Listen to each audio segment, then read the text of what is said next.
पुराने महाभारत के 5 पांडव दोस्तों अब वो कहाँ हैं और किस हाल में हैं, उनके बारे में यहाँ पर आज जानेंगे। और उनमें से 2 की तो हो चुकी है दर्दनाक मौत। तो चलिए यहाँ पर जानते हैं पुराने महाभारत के जो 5 पांडव थे वो कौन थे और उनका जीवन क्या था और फिलहाल वो कहाँ हैं और क्या कर रहे हैं। दोस्तों वैसे तो बहुत सारी महाभारत आई हैं, लेकिन 1988 में जो B.R. चोपड़ा की महाभारत आई थी वो तो बिल्कुल ही रियलिस्टिक थी। बिल्कुल उस महाभारत में जान डाल दी गई थी और उस महाभारत को पसंद भी बहुत ज़्यादा किया करता था।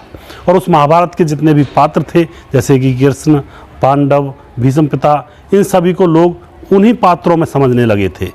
जैसे कृष्ण का रोल नीतीश कुमार जी करते थे तो लोग नीतीश कुमार जी को ही भगवान मानने लगे थे।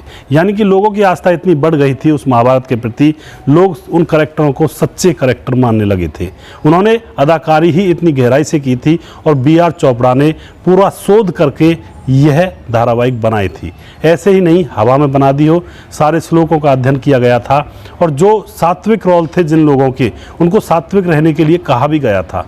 उनसे स्पेशल कहा गया था कि अगर आप मांस, मंद्रा या मीट खाते हो तो अब से मीट खाना बंद कर दें जब तक इसकी शूटिंग चल रही है, क्योंकि शरीर के अंदर सात्विकता आएगी तभी आप जाकर सात्विक रोल कर सकते हैं। तो दोस्तों यहाँ पर पांडवों के बारे में जानते हैं। सबसे पहला यहाँ पे पांडव हैं युधिष्ठिर। युधिष्ठिर का जो रोल है वो गजेंद्र चौहान ने किया था। गजेंद्र चौहान जिन्होंने कई फिल्मों और टीवी शो में काम किया है, आप जानते भी होंगे भली भांति। फिलहाल वो एक यूनिवर्सिटी के कुलपति बन गए हैं और यूनिवर्सिटी का नाम है Pandit Lakhmichand state university of performing art and visual है, जो कि हरियाणा के रोहतक में है। दोस्तों फिलहाल उनका समय अच्छे से गुजर रहा है, कोई परेशानी नहीं है, कोई बीमारी नहीं है, उनको स्वस्थ हैं, मस्त हैं। अगला रोल था अर्जुन का। जो अर्जुन का रोल है आपको पता होगा, जो अर्जुन का रोल किया था वह एक मुस्लिम व्यक्ति ने किया था जिसका नाम है फिरोज़ खान। और दोस्तों वह मुस्लिम एक्टर था, ये भी आपको पता होना चाहिए, जिसने अर्जुन का रोल किया था। अर्जुन का ये महाभारत से इतने प्रभावित हुए कि इन्होंने अपना धर्म मुस्लिम धर्म से हिंदू धर्म में परिवर्तित कर दिया था। इनको लगा था कि हिंदू धर्म सर्वश्रेष्ठ है, यहाँ पर जीवन के मूल्यों को जीने के लिए बहुत ही अच्छी अच्छी गहरी बातें बताई गई हैं और एक सत्यता यहाँ पर प्रतीत होती है। तो इन्होंने अपना धर्म मुस्लिम धर्म से हिंदू धर्म में ये कन्वर्ट हो गए थे। दोस्तों फिरोज़ खान ने जब हिंदू बनने का फैसला लिया था तो उनका नाम अर्जुन ही रखा गया था, क्योंकि अर्जुन का ही रोल कर रहे थे तो उन्होंने अपना नाम अर्जुन ही रख लिया था। इन्होंने कई फिल्मों में काम किया और अभी भी फिल्मों में ही काम कर रहे हैं, लेकिन इनका स्वास्थ्य थोड़ा सा ढीला रहता है, ज़्यादातर बीमार से रहा करते हैं, लेकिन फिर भी अभी ये काम कर रहे हैं और अपनी दिनचर्या को बनाए हुए हैं। फिलहाल पॉकेट मनी नाम की फिल्म में इनकी शूटिंग चली हुई है, उस शूटिंग में ये बिजी हैं। दोस्तों अगली बारी आती है भीमसेन का जो रोल किया था प्रवीण कुमार ने किया था। आप जानते होंगे जो कि प्रवीण कुमार बहुत ही लंबे चौड़े थे और बहुत ही उस समय के एक उभरते हुए कलाकार थे। बहुत सारी फिल्मों में काम किया इन्होंने और बहुत सारी धारावाहिकों में भी काम किया था। और दोस्तों भीम के रोल के बाद भी इन्होंने फिल्मों में काम किया था। फिर उनकी रुचि कुछ दिनों के बाद राजनीति में हो गई थी और दोस्तों साल 2013 में आम आदमी पार्टी से ये जुड़े थे और फिर उस पार्टी से इनका मन भर गया था तो बाद में इन्होंने बीजेपी ज्वाइन कर ली थी। दोस्तों फिलहाल ये हमारे बीच नहीं हैं। इनकी 8 फरवरी 2022 को इनकी मौत हो चुकी है और अब ये हमारे बीच में नहीं है, इस दुनिया से चल बसे हैं। जो कि बहुत ही एक फिट बैठते थे भीम के रोल में और आज तक इनके जैसा कोई रोल नहीं मिला है किसी भी धारावाहिक में किसी भी व्यक्ति के लिए, क्योंकि इन्होंने जो भीम का रोल किया था बिल्कुल रियलिस्टिक किया था। जो कि वैसे पंजाबी थे और इन्होंने बहुत मेहनत की थी हिंदी को शुद्ध रूप में बोलने के लिए भी, और मेहनत तो सभी कलाकारों ने की थी क्योंकि यह जो धारावाहिक थी ये लोगों के दिलों से जुड़ी हुई थी, दिलों के तार इस धारावाहिक से जुड़े हुए थे। अगला रोल आता है नकुल का।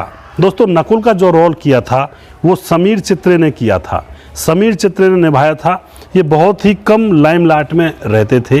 दोस्तों महाभारत के बाद समीर ने फिल्मों और सीरियल में काम नहीं किया और ये भारत छोड़कर अमेरिका शिफ्ट हो गए थे, वहीं पर अपने बीवी बच्चों के साथ रहा करते थे।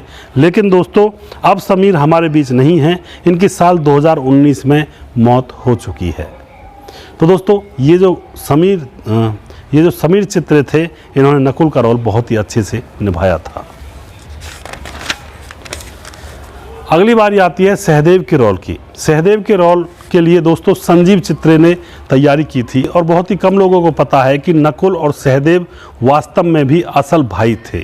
दोनों सगे भाई थे और दोनों ने ही सगे भाई का रोल नकुल और सहदेव में निभाया था, नकुल और सहदेव का निभाया था।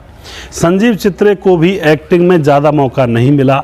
एक्टिंग के लिए घूमते तो थे उस टाइम, लेकिन ज़्यादा इनको मौका नहीं मिलता है। वो इन दिनों मुंबई में रहते हैं और यहाँ अपना बिजनेस चलाया करते हैं और स्वस्थ हैं, बिल्कुल फिट हैं। और इनका जो भाई था जिनका नाम होता है यहाँ पर समीर चित्रे, वो अमेरिका शिफ्ट हुए थे। उनकी बीमारी के कारण कुछ इश्यू चले हुए थे, उनके कारण इनकी मौत हो जाती है। लेकिन संजीव चित्रे अभी भी इंडिया के अंदर हैं, स्वस्थ हैं, मस्त हैं, मुंबई में अपना बिजनेस कर रहे हैं। तो दोस्तों ये जो कलाकार थे महाभारत के अंदर, इन 5 कलाकारों ने इतना जीवंत रोल किया था कि लगता था मानो ये वही कैरेक्टर हैं। यानी कि जैसे भीम है तो लगता था कि रियल में भीम यही हैं, नकुल सहदेव हैं तो लगता था कि रियल में ये यही हैं। तो दोस्तों इतना जीवंत इन्होंने काम किया था और इस काम के पीछे इनकी लगन और मेहनत भी थी। इनको प्योर सात्विक रहने के लिए कहा गया था, ना ही मांस, मछली, अंडा, शराब, ये सारी चीज़ें इनको छोड़नी पड़ी थी। तभी जाकर शरीर के अंदर एक शुद्धता और सात्विकता आती है। उसके बाद इन्होंने रोल किए थे और बहुत ही अच्छे रोल किए थे। लोग इन्हें अभी तक भी अच्छी तरह से पसंद करते हैं। इन 5 पांडवों में आपको कौन सा किरदार सबसे अच्छा लगता है? आप अपनी राय कमेंट बॉक्स में लिख सकते हैं, लोगों को बता सकते हैं कि हमें पांडवों में से किसका किरदार अच्छा लगता है। दोस्तों ऐसी ही स्टोरीज मैं आपके सामने लेकर आता हूँ। फिल्मों से, धारावाहिक, सीरियलों से संबंधित लोगों के बारे में यहाँ पर व्याख्यान करता हूँ, उनके जीवन के बारे में, उनकी मौत के बारे में, उनको कामयाबी, सफलता कैसे मिली उसके बारे में, इन चीज़ों के ऊपर ही मैं यहाँ पर वीडियो बनाकर लेकर आता हूँ। और हमारे चैनल फिल्मी कहानियाँ को सब्सक्राइब करें और हमें सपोर्ट करें। हम आपसे ये उम्मीद करते हैं कि आप हमें सपोर्ट करेंगे और हम आगे बढ़ेंगे और भी बहुत सारे कलाकारों के जीवन के ऊपर हम यहाँ पर प्रकाश डालेंगे और जानकारी लेंगे। तो दोस्तों देखते रहिए फिल्मी कहानियाँ। अगला प्रोग्राम मैं जल्दी फिर से लेकर आऊँगा। तब तक जय हिंद, जय भारत।